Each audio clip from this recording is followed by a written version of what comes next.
only fair that we recognize him and ask him to say jambo. Karibu, Prime Minister, Your Excellency.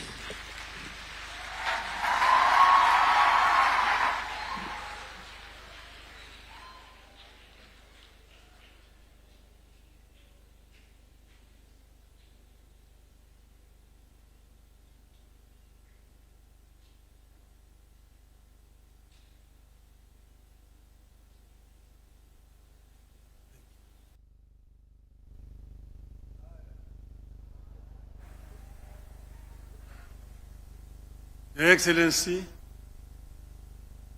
distinguished guests, ladies and gentlemen, all protocols observed. Hamjambo. Hamjambo tena.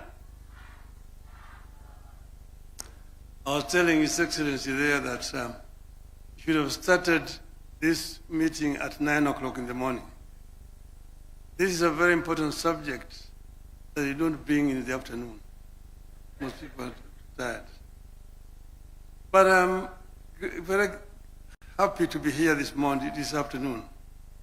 And let me begin by saluting the people of Kenya who braved a painful struggle, not only to give themselves a new constitution, but also to make the word constitution a popular and a valid subject for discussion in our country. Those who have come of age towards the tail end of the very protracted struggle under this constitution may not believe it. But there was a time when being perceived to be harboring thoughts about a new constitution landed people in jail. I wish to pay unreserved tribute to those citizens of Kenya, the living and the dead, who braved the worst in order that Kenya may get a new constitution. And here, you may remember some of them. The late Masinde Muliro, my father Jaramogi Oginga Odinga, Martin Shikuku, George Ndenge, Ahmed Bamariz, Philip Gachoka, and then my other teams, the Young Turks, Paul Muite, James Orengo, Professor Nyang Nyong'o, Jua Ger, Toby Manyara, Kitui. And then members of my parliamentary select committee who started the serious process of making a new constitution. One of them, His Excellency the President here. The other one, the son of Anna, the Prime Cabinet Secretary. The other one, Kalonzo Musyoka, Noah Katanangala, the late George Anyona, Martha Karua, those others there. I want to congratulate all of them. There are so many other Kenyans who made it possible for us to have a new constitution. With the proclamation, I want to first say that I want to thank the government and the president for proclamation that has made this day a Katiba Day possible now and into the future. With the proclamation, you have transitioned from fearing to celebrating a constitution. It is my belief that this annual Constitution Day will be an avenue for a robust take on our constitution, what works and what is failing. That was never allowed in the past. I want to encourage Kenyans to engage with this new development now and into the future in the interest of our nation. I'm being very deliberate here in my reference to the nation. It is my firm belief that whatever dreams we choose to pursue, either individually or collectively, we need to have a country first. We must preserve the territory known as the Republic of Kenya first.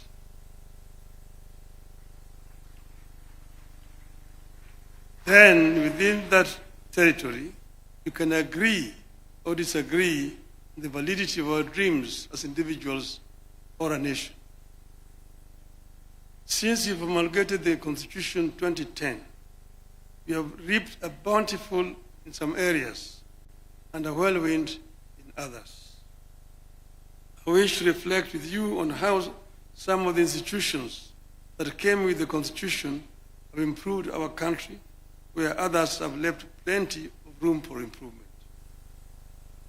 Fellow Kenyans, before the 2010 Constitution, the High Court was identified as a core enabler of the maintenance and extension of tyrannical rule in Kenya.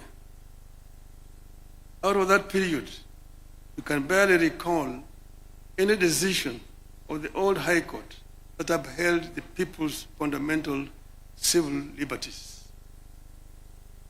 That is the period in which the Attorney General declared that the President was above the law. And I hope that my sister here will not follow suit. It was the period of constitutional amendment that removed the security of tenure of judges. Since 2010, the Constitution and Human Rights Division of the High Court of Kenya has set itself apart from the Court of Appeal and the Supreme Court as the most effective vanguard of the people's fundamental civil liberties. The Constitution of 2010 came with a stronger mandate for the Auditor General. From an era where the Office of the Auditor General was heard of only once in a year, when it published its reports and dumped it in Parliament.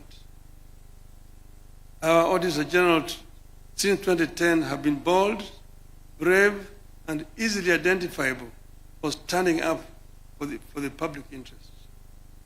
Indeed, the last attempt by the Office of the Auditor General to secure software and equipment to monitor the spending of public finances on a real-time basis ended up with an attempt to arrest the holder of the office, then Mr. Edward Ouko, and charge him with corruption. Today, we receive constant and intermittent disclosures of financial impropriety and lack of accountability in government. What we receive is a far cry from what we should be having, but they represent a very drastic departure from what used to be. The Commission for Revenue Allocation also came with the new constitution against the background of a past skewed allocation of natural resources. Since 2010, the commission that was established to make recommendations concerning the basis for the equitable sharing of revenue raised by the national government between the national and county governments among the county governments has managed to do so without accusations of political bias. I believe that without the diligent work of the CRA, devolution would have become the single most divisive development in modern Kenya. Ladies and gentlemen, some of the institutions of the 2010 Constitution have let the country down, of course, in my estimation. The National Police Service, in my view, has left us worse off than we were before 2010. Abuse of the right to life, degradation of human dignity, torture and denial of security of person by the police have increased under the watch of National Police Service. While the current effort by the government to compensate victims of protests offers some ray of hope with regard to policing, it may be time for the country to rethink its approach to police reform. Your Excellency, I know that they have done it elsewhere. They did it next door here in Tanzania. In Tanzania, the police are civil. When they come to arrest you, they come and salute and say, "Ndugu, naomba nikushike." and then you say, twende.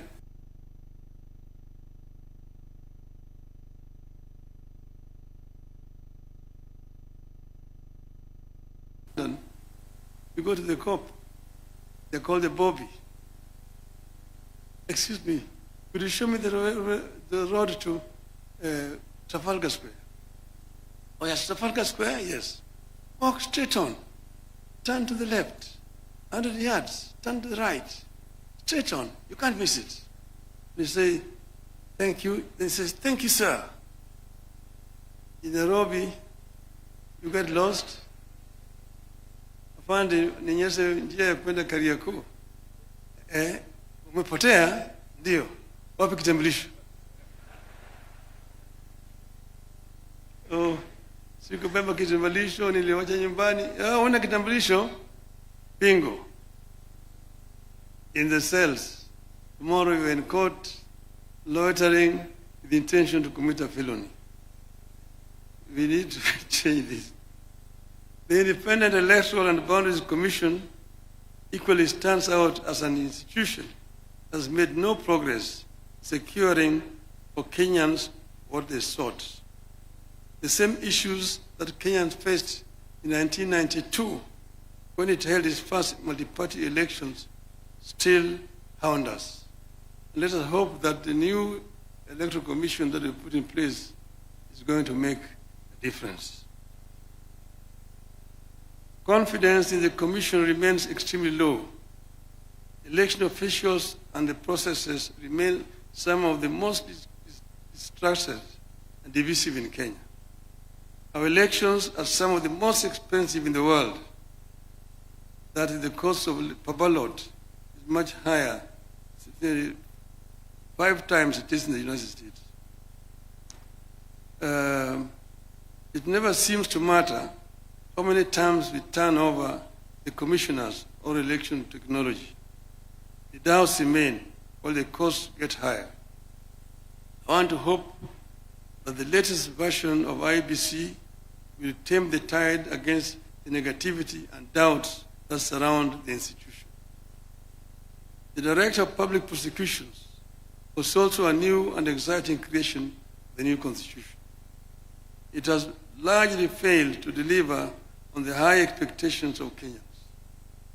Just 1 year before we promulgated the new Constitution, in 2009, Attorney General of Kenya was described by a special rapporteur of the United Nations as the embodiment in Kenya of the phenomenon of impunity. That description remains accurately descriptive of the Office of the Director of Public Prosecutions in Kenya today. However, some of the institutions that came with the new constitution have lived below expectations. As a nation, we are in a better place and more hopeful than we were before 2010. And as we work to perfect the areas in which the constitution is struggling, we also need to take a fresh look at parts of the constitution whose implementation have been problematic. For instance, Article 1 of the Constitution tells us that the people may exercise their sovereign power either directly or through their democratically elected representatives. Kenyans seem to know how to exercise sovereignty through their elected representatives. You know, you go to the ballot, you elect your MCA, elect your MP, your women rep, senator, governor, your president. There is zero clarity, however, on how to exercise sovereignty directly to achieve desired results. How do 55 million people exercise direct sovereignty? That's a question for the lawyers. Secondly, I believe the time has come for the country to relook the whole issue of devolution. Kenya, in my view, is too tiny for 47 devolved units.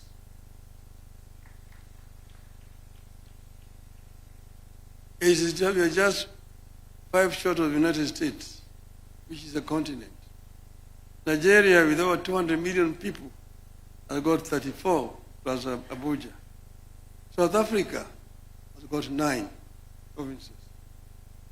I won't advocate for abolition of any county, but I believe we are ripe for a 3-tier system that has county, regional, and national governments. I believe the articles introduced in the Constitution to strengthen the provincial administration need to be reviewed with a view to abolishing the system. This was an issue at Bomas of Kenya, the provincial administration. And we said it was a relic of colonialism that has no place in independent Kenya, yet we seem to be reviving it. We equally need a review of all the laws that create national institutions and funds for functions better performed by county governments. We are not opposed to implementing projects at the constituency. But under this constitution, constituency is not a devolved unit. Devolution has 2 levels, national and county levels. It is not right for the national government to jump the county government and create another unit below the county government where you call it NG. It is not necessary. Work through the county government. The money that we are giving to the people to go and implement projects at the constituency, give it to the counties. The county be the ones implementing. And let Parliament do what is constitutionally mandated to do: representation, legislation, and oversight. Because if you are yourself a contractor and you are a member of Parliament, who is oversighting you? I've said this amendment that you brought to the Parliament, bring it there, but let us take it to the people. Let us take it to a referendum and test if the people will accept it. Let us check if the people will accept that members of Parliament can be oversighting and also implementing at the same time. Over this, there's no compromise. Tunaenda kwa wananchi. So, Your Excellency, I know that this particular stand is making me very unpopular, but I just don't care. I will stand my ground on this particular issue. With those many remarks, thank you very much. Happy Katiba Day.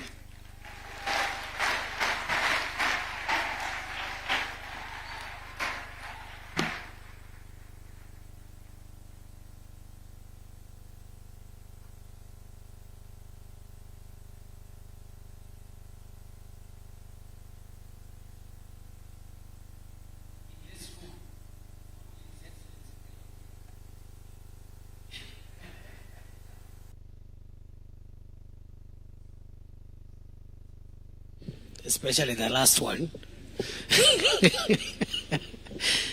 Because he says he knows what the mood is like, but he really doesn't care. We've been here for a very long time. I request we stand up